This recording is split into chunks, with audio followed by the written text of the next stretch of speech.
A finales de la década de los 40, un grupo de investigadores en Rusia decidió averiguar qué ocurría si mantenían a 5 personas despiertas a lo largo de 15 días. Para ello emplearían un estimulante especial a base de gas. Encerraron a los sujetos de prueba en un ambiente sellado, en el que pudieran monitorear a detalle el uso de oxígeno. Debido a la alta concentración de gas, debían asegurarse de que éste no los matase. En aquella época, aún no se inventaba el circuito cerrado, por lo que tuvieron que instalar micrófonos y ventanas cuyos vidrios tendrían un grosor de 5 pulgadas para poder observarlos.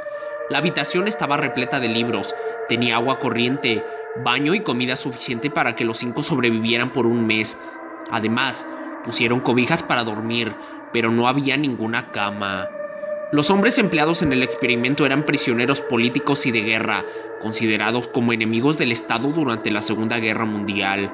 Era raro que los individuos se quejaran, pues, aunque era mentira, se les había prometido que serían puestos en libertad si participaban en la prueba voluntariamente, y resistían sin dormir los 30 días. Todas sus actividades y conversaciones fueron monitoreadas, y fue entonces los científicos se dieron cuenta de que, a medida que pasaba el tiempo, comenzaban a hablar sobre recuerdos traumáticos de su pasado.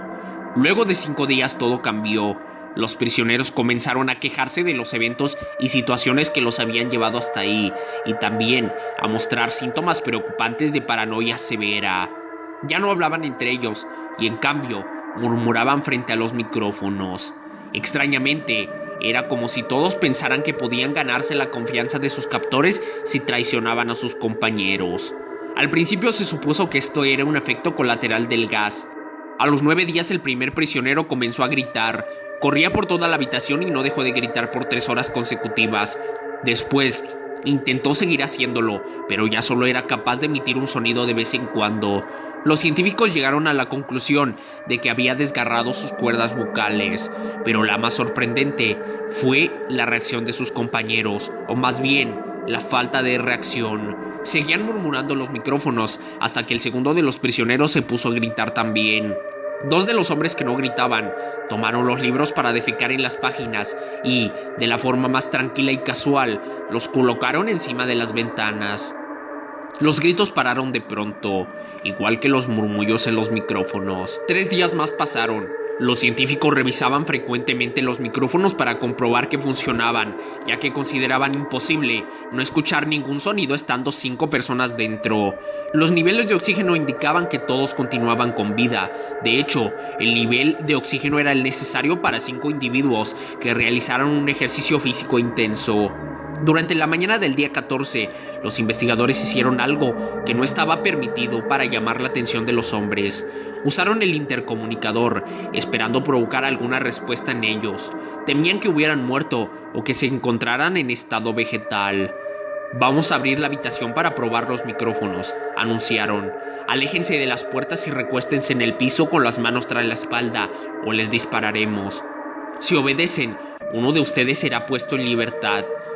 ¿Cuál fue su sorpresa cuando una única frase se escuchó pronunciada con completa calma? «No deseamos ser liberados». Esto generó una gran discusión entre los científicos y los militares que financiaban el experimento. Sin lograr obtener más respuestas por el intercomunicador, finalmente decidieron abrir la habitación a la medianoche del día 15. Limpiaron el gas en el ambiente y ventilaron con aire fresco. De inmediato, las voces de los micrófonos protestaron. 3 voces distintas suplicaban por las vidas de sus seres amados, que echaran el gas de nuevo. Se abrió la puerta para sacar a los prisioneros. Gritaron con fuerza igual que lo hicieron los soldados al ver lo que había dentro. Solo 4 de los individuos estaban vivos. Las raciones de comida de los 5 días pasados estaban intactas. Había trozos de carne de las pantorrillas y costillas del 5.º hombre muerto, tapando el drenaje del centro de la estancia, ocasionando la acumulación de 4 centímetros de agua. Los 4 sobrevivientes también mostraban pedazos de carne y piel arrancados en sus cuerpos. Las puntas de sus dedos exponían el hueso y mostraban destrucción de tejidos, indicando que las heridas no se las habían infligido con los dientes como era de suponer, sino con las manos. Al examinarlos de cerca, descubrieron que la mayor parte de las lesiones se las habían autoinfligido cada uno. Los órganos tras las costillas habían sido extraídos, a pesar de que el corazón, el diafragma y los pulmones continuaban en su sitio. Tanto la piel como buena parte de los músculos que protegían las costillas habían sido arrancados, dejando los pulmones al descubierto. Podían ver cómo el tracto digestivo de los 4 prisioneros funcionaba haciendo la digestión. Entonces se percataron de que estaban dirigiendo su propia carne, la que ellos habían arrancado y devorando en los últimos días.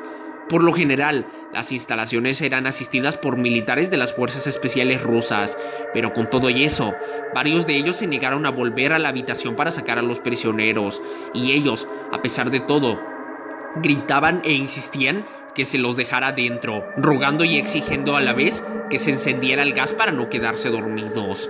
Sorprendentemente, los tipos se resistieron como animales durante la intervención. Un soldado ruso murió al ser mordido en el cuello por uno de ellos. Otro fue herido de gravedad al recibir una mordida en la arteria femoral por parte del otro. 5 soldados más fallecieron, si incluyes a los que se suicidaron en las semanas consecutivas al incidente. Durante el forcejeo, un prisionero se dañó el brazo sangrando al instante. Se lo trató de sedar en vano. Le fue inyectada una dosis de morfina 10 veces más potente que la recomendada en un ser humano, y aún así peleó como una bestia, destrozando el brazo y las costillas de un doctor. Su corazón era visible, latiendo al límite por 2 minutos completos, a la vez que se desangraba y gritaba sin parar por más de 3 minutos. Atacaba a todo aquel que se le acercara, repitiendo una y otra vez la palabra más, cada vez con menos fuerza hasta que se hizo el silencio. Los 3 sobrevivientes fueron inmovilizados con fuerza y trasladados a las instalaciones médicas. 2 de ellos, cuyas cuerdas vocales estaban intactas, no dejaban de demandar que se les suministrara más gas para mantenerse despiertos. Al que estaba más herido de los 3, lo llevaron al quirófano que tenían en las instalaciones, mientras los médicos lo preparaban para acomodarle los órganos en su lugar. Notaron que era inmune a los sedantes. Forcejeó incansablemente cuando le colocaron la anestesia. Fue necesario incrementar la dosis para sedarlo, pero en el instante que sus ojos se cerraron, su corazón dejó de latir.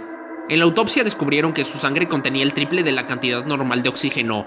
Además, mientras luchaba por no ser anestesiado, se había roto 9 huesos. El segundo sobreviviente había sido el primero en gritar. Sus cuerdas vocales estaban destrozadas, así que no pudo negarse a la cirugía. Lo único que hacía era negar violentamente con la cabeza mientras le estaban colocando el gas anestésico. Alguien sugirió operarlo sin anestesia y él asintió. No reaccionó en toda la cirugía, que se extendió por más de 6 horas, intentando sustituir los órganos de su abdomen y cubrirlo con la piel que aún le quedaba. Imposible, según la medicina. Este hombre no debería seguir con vida, afirmó el médico que llevó a cabo la intervención. Una enfermera salió de la cirugía aterrorizada, jurando que la boca del paciente dibujaba una sonrisa cada vez que sus ojos se encontraban. Al finalizar la cirugía, el paciente miró al doctor y comenzó a hacer sonidos con la boca muy fuerte, como si tratase de hablar. Asumiendo que tenía que decirle algo importante, el cirujano dio un papel y pluma para que pudiera escribir. «Siga cortando», se leía en el mensaje. Los otros 2 sujetos prisioneros recibieron la misma cirugía sin anestesia. Tuvieron que inyectarles un paralítico, ya que no paraban de reír y los médicos no podían practicarles la cirugía. Al estar paralizados, lo único que podían mover eran los ojos. Desde el primer momento en que fueron capaces de hablar nuevamente, exigieron que se les volviera a colocar el gas estimulante. Los científicos intentaron descubrir por qué se habían lastimado de ese modo a ellos mismos y para qué querían el gas de nuevo.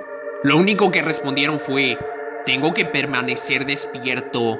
Se inmovilizó a los 3 individuos y los llevaron de vuelta a la habitación. Los científicos, ateniéndose a la furia de sus benefactores, los militares, por no haber alcanzado las metas del experimento, consideraron aplicarles la eutanasia.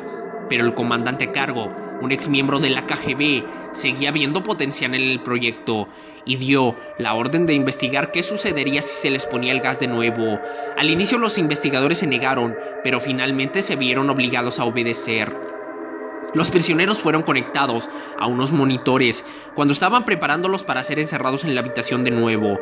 Todos se sorprendieron a ver cómo dejaban de forcejear desde el momento en que supieron que se les daría el gas otra vez. Los tres hacían grandes esfuerzos por estar despiertos. Uno de ellos tarareaba una canción. El prisionero mudo trataba de librarse de sus ataduras de cuero, más que ocuparse en hacer algo. El último individuo apretaba su cabeza contra la almohada y parpadeaba muy rápido. Sus ondas cerebrales se manifestaron al instante, dejando anonadados a los científicos. La mayor parte del tiempo eran normales, pero en algunos momentos se interrumpían por una línea recta sin explicación alguna. Era como si el paciente tuviera muerte cerebral una y otra vez. Mientras los examinaban, una enfermera notó que los ojos del hombre se cerraban. Sus ondas cerebrales indicaban un sueño profundo. Después se volvieron rectas y al mismo tiempo su corazón dejó de latir.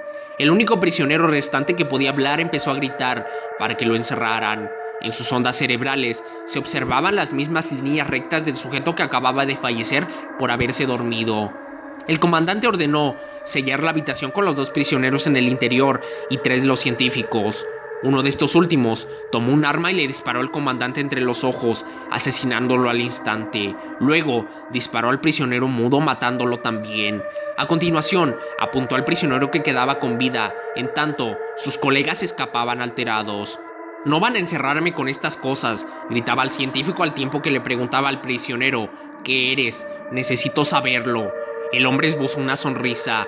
«¿Te olvidaste de mí tan fácilmente?», preguntó el tipo. «Somos ustedes. Somos la locura que yace encerrada en su interior, rogando por ser liberada a cada instante de su vida. Desde lo más recóndito de su mente primitiva. Somos aquello a lo que le temes antes de acostarte cada noche. Somos lo que oprimes y silencias y ocultas cuando vas a tu cielo de noche, donde no podemos alcanzarte». El científico se detuvo un momento, entonces apuntó al corazón del hombre y disparó.